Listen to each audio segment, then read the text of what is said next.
Philadelphia's University of the Arts. Her new book, Break, Blow, Burn, is out March 29th. Camille Paglia, hey, how you doing? Hi, Bill. I haven't seen you in a while. Yeah. How have you been? I've been you fabulous. Used to do my old show, Sequest. Totally, that's right, yeah. So what do you think about teachers having sex with their students? You're an expert on this sort of stuff.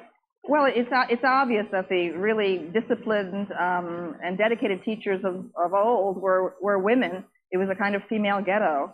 And women have now gone on into managerial positions, into politics.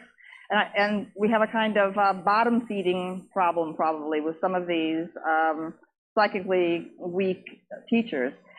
I think probably also education has become too therapy, feel-good centered, so that schools today kind of encourage an inappropriate intimacy, perhaps, between the parents and the teachers, between the teachers and the students, and the kind of structure of knowledge and history and just discipline in the classroom that we remember from the old days is quite gone. Where are you speaking from? It looks like we've got you trapped in a hotel room there. And I am indeed at the Hilton at the Philadelphia airport.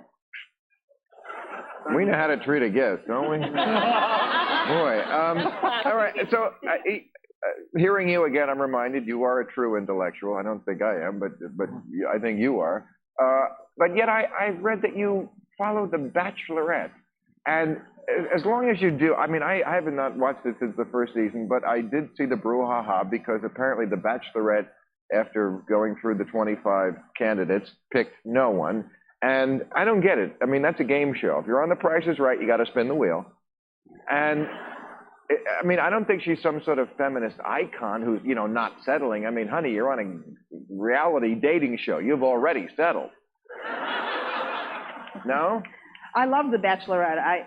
I'm actually on strike against Hollywood movies. I think they've become vapid and artificial. I find them absolutely boring. But The Bachelorette, I was riveted by it. I think that show is done wonderfully. It's edited wonderfully. It's a great escapist fantasy, and it really is a kind of primitive in its own way. The competition among the men. What do you eat before you watch it? Yeah. What are you on? Wow. That's quite an endorsement of. I really enjoyed it. Yeah, what I can. Objectifying of women television from a feminist scholar. Fascinating. Right. Well, everyone's. She's unconventional.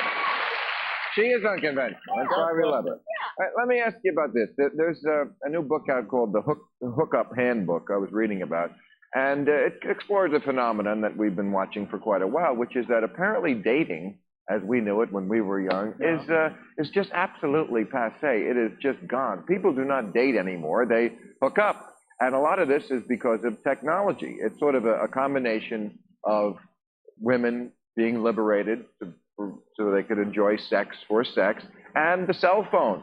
You don't have to wait by the out of the way on the internet. You don't have to wait by the phone anymore. You got a cell phone, and it just allowed women to get in touch with their inner slut. I mean, what do you think of that? Well, on the one hand, as an exponent of pro-sex feminism, I applaud women's new liberation and freedom to choose. On the other hand, I'm concerned about it because I think that the collapse of romance and the stripping away of all of the kind of ceremonies of courtship ultimately disadvantage women. I think guys are getting the best of this, and eventually, if women hook up too much, they're going to be a little old. You're going to be around the curve, and guys who are going to start to settle down and get married in their mid-30s, late 30s, hey, they don't want women their age. They're going to pick from the nubile bunch of women in their 20s. So I think women should be thinking long and hard about what they're doing in this new hookup paradise. Wow. Yeah, I know.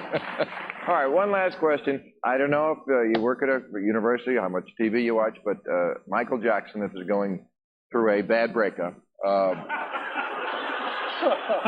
with a underage cancer victim. I just wonder what you think of the Michael Jackson situation. What is your take on that? Well, I think it's a terrible tragedy. He was one of the most brilliant and gifted artists of our time in both music and dance. He was absolutely at the Well, that was cutting edge. a while ago. I don't think Yes, anybody but and Koreans has bought a record of his in 20 years.